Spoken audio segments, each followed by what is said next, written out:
મીરાબેન દીપકભાઈ લાઠી, બ્રાહ્મણ તલાવડી લાઠિયાન લેલામાં રહું છું.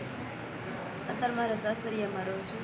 મારા ઘરના વાળા ઝઘડા થયેલા છે, બીજી બૈરા એના હિસાબે મેં કેસ કરેલો છે. એક પીરી દવા પી ગયેલી છું. તો આજ મેડમ આવ્યા હશે,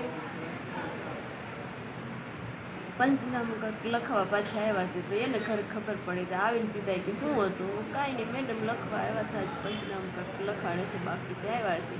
તો આવીને મારી છોકરી હારે જેમ કે તે જ બધું આ કર્યું, રામ ને તેમ કર્યું. મારી છોકરી હું ને તમારે જે વાત કરવી મારી હારે કરો ને.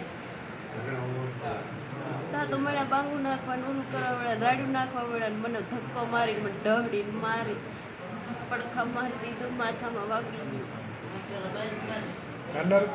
તો બધા હતા નકર આજ તો મારું પૂરું જ કરી નાખી હતી, મને મારી જ નાખ્યા હતા. ફરિયાદ કરવાના છે? હા, હું પોલીસ ફરિયાદ કરી શકતે. બે હાટું ઓલી બાઈ નહીં તે બધું થાય છે, ફરસાના હાટું બધું થાય છે.